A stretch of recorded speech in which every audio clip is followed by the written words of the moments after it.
Et salut la famille, j'espère que tout le monde va très bien. Nouvelle petite vidéo là aujourd'hui rapidement. Comme il y a quelques jours j'en avais fait une. On revient en forme. Ce coup-ci j'ai envie de... On va refaire un petit point rapidement sur l'évolution du challenge qui se passe plutôt pas trop mal. On va voir ça vite fait. Et surtout en fait aujourd'hui on va prendre un trade en direct. Alors c'est pas du live puisque j'enregistre la vidéo, mais je vais prendre quand même un trade en direct avec vous, enfin j'espère, puisque là on est en train de rentrer dans un setup qui m'intéresse en vente. Et je vais vous l'expliquer. Rapidement, le point sur le bootcamp 20K qui coûte, encore une fois, je vous dis que 22 euros pour rentrer, enfin 22 dollars, pardon, ce qui doit faire 19 euros, 20 euros. Donc voilà, le prix d'un McDo avec 2 sandwichs quand même. Donc voilà, on commence à 5000. On fait 6%, on arrive à 10 000. On refait 6%, on arrive sur la troisième étape de validation à 15 000.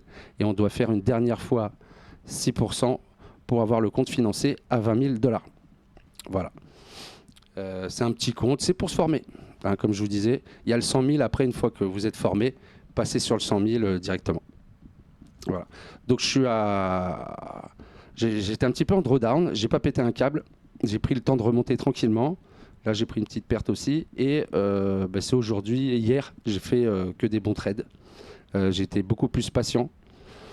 Et j'ai pris des setups A plus ou B. Enfin, maintenant, je classe entre A, B et C les setups. Donc, vous voyez, je suis à 46% de réalisation de la première étape de validation, à savoir 6%. Et j'ai fait des très beaux trades. Ils sont ici. Là, on voit... Enfin, moi, je vois pas bien. Il y a 58, 48. Je prends que des petites paires max. C'est 0,5 et je m'y cantonne. Donc ça, je suis très content aussi. Pas plus de 0,5% de risque par position. Et si ça perd, ça perd. Et j'ai un risque rewards entre 2 à 3, ça dépend. Minimum 2. Et des fois, j'essaye de laisser un petit runner pour aller un petit peu plus. Vous voyez que mon taux, je galère quand même un peu puisque j'ai un win rate qui est qu'à 56%. Mais comme j'ai un bon RR de 2 ou de 3, eh bien, écoutez, ça suffit pour être rentable. Après, j'ai pris pas mal de petits trades d'impatience qui fait que j'ai pas un très bon win rate. D'habitude, je suis plutôt à 65, voire 70 quand ça va très bien. Donc on va essayer de ne pas péter un câble, de ne pas être trop euphorique. Et on va essayer de prendre un trade avec rapidement donc, la technique que j'utilise aussi avant d'aller regarder le graphique.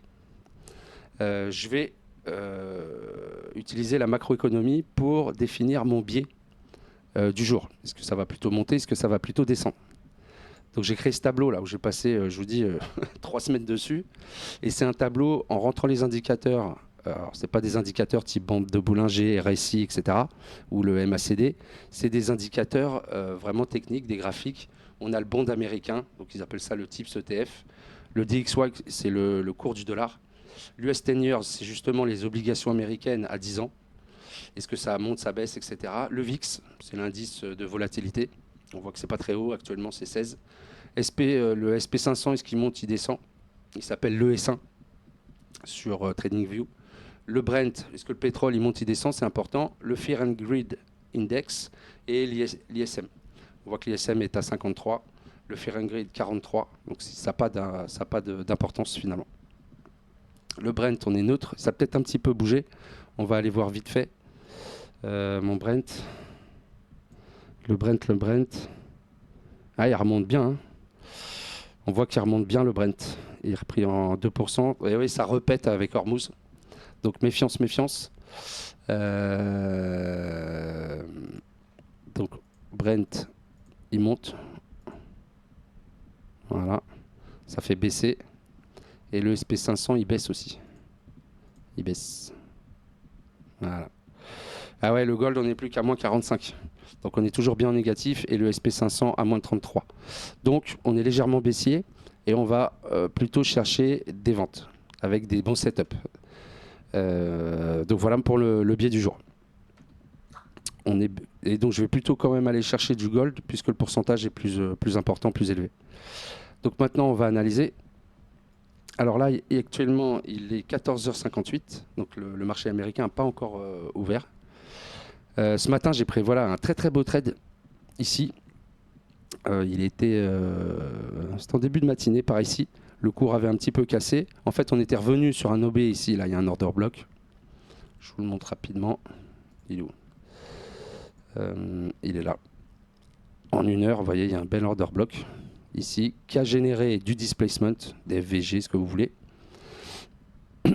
Le cours est revenu en fait dans l'ETE, pardon, sur l'Asian High.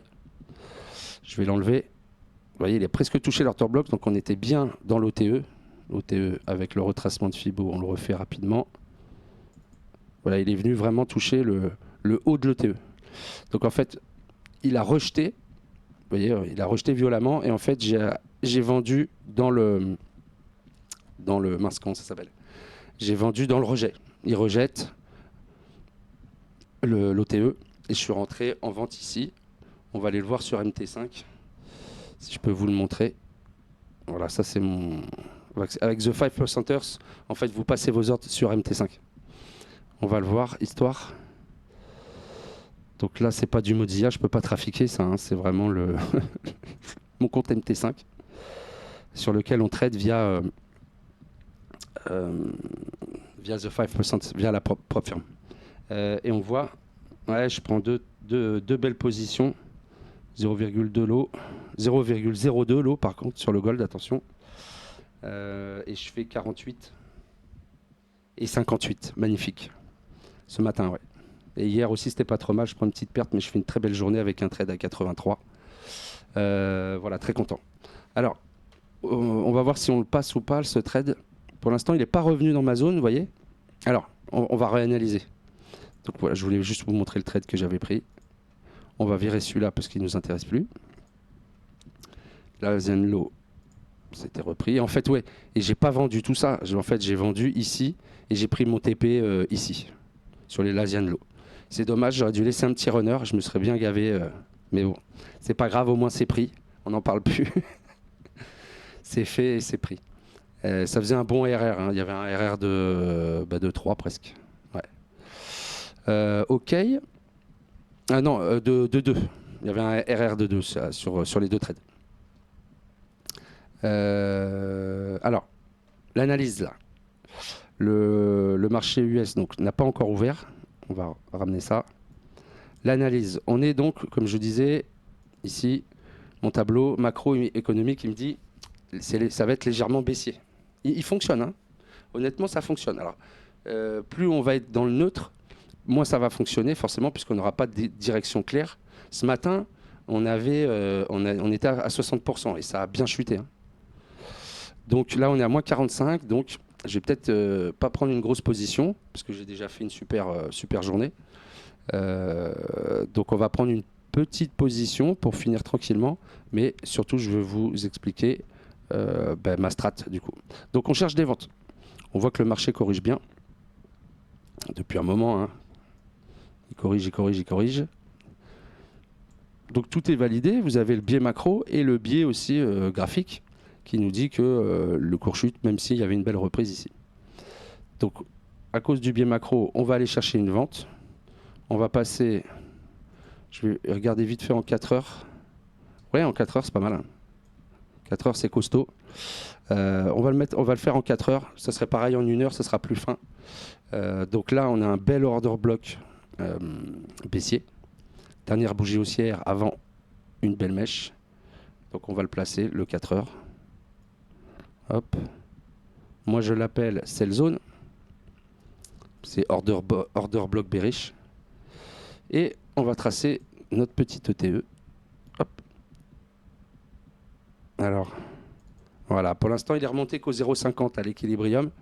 Nous, ce qu'on veut, ce que moi je veux, c'est qu'il revienne sur cette ETE. Vous voyez que c'est un peu moins précis en 4 heures. Enfin, voilà, oui, c'est moins précis. Donc après, on va descendre en 1 heure. Et là, je vais mettre OTE, bien sûr. Voilà. Donc là, on est sur du 4 heures, hein, c'est costaud le 4 heures. Donc ce que j'aimerais, moi, c'est que le cours, il revienne, moi, sur l'OTE, notamment sur ce point pivot là, pour qu'après, derrière, il continue sa chute. Et on pourrait aller chercher justement ces plus bas ici, ou combler ce FVG ici, là, qui n'a jamais été comblé. Donc ça, je pense que ça sera notre TP, notre TP final. On prendra sûrement un partiel ici. On va voir. Donc là, le but, comme je vous disais, je vais affiner en 1 heure. Hop. Voilà, en 1 heure, on va l'affiner un petit peu. La dernière bougie haussière, c'est beaucoup plus haut, voilà. Mais de toute façon, le TE est exactement le même. Attendez. Voilà. Donc voilà. Donc l'objectif du trade, c'est que le cours remonte dans notre zone ETE. Soit il mèche et tout de suite il est rejeté, à ce moment-là je rentrerai. Ou alors il peut venir carrément dans le monter jusqu'à la sell zone et dépasser un petit peu pour récupérer plein de liquidités, plein de stops qui auraient été, des SL qui auraient été mis ici, pour aller chercher des plus bas. Voilà le plan de la journée. Alors je vais vous laisser, enfin pour vous je vous laisse pas, mais donc moi je vais attendre l'ouverture américaine, enfin attendre qu'il remonte là-dedans et je vous reprends après. Oui, donc welcome back les amis. Bon, on n'a pas pu prendre de position. Regardez, ça c'est le 4 heures. Il est allé, on va aller le voir un peu plus détaillé. Alors je suis pas frustré du tout. J'aurais été un peu frustré si j'avais pas pu prendre ce trade ce matin, ici là, pour rechercher l'Asian Low. Là j'aurais été déçu. Je suis juste déçu de ne pas avoir laissé un petit runner pour profiter de toute cette baisse qui était encore plus importante finalement. Enfin, on va dire à peu près pareil, non même plus importante. C'est juste le petit couac, mais je fais une très belle journée, je fais un peu moins d'1%. Non, je fais un peu plus, non, je fais 1,5% sur un challenge à 6, donc très très belle journée. Donc voilà ce que je vous disais. Je vous expliquais que avec le retracement Fibo, en fait, la première descente était ici. Je voulais qu'il remonte, je vous disais, sur ma zone ETE. Et malheureusement, le cours est venu simplement toucher l'équilibrium à 0,5 pour finalement continuer sa baisse. Donc je ne suis pas rentré en position. Et ensuite, un peu le marché s'est un peu retourné et on est venu carrément chercher des... Ici, j'avais peut-être pensé prendre un trade, mais là, c'est parfait pour se faire piéger. Donc je ne l'ai pas pris et j'en suis content. Donc voilà les amis, écoutez, si vous voulez profiter de la petite prop firme sympa qu'on adore, The 5%ers, à 22 $ là, pour un compte à 20 000, n'hésitez pas. Le lien en description et j'ai mis un code. Alors, si vous vous inscrivez, dites-moi en commentaire si ça fonctionne parce que moi je vois rien. Je vois qu'il y a des gens qui sont abonnés, mais je vois pas si les gens en fait ont souscrit au challenge. Voilà. Écoutez, je vais vous laisser là. Prenez soin de vous. Ciao bello.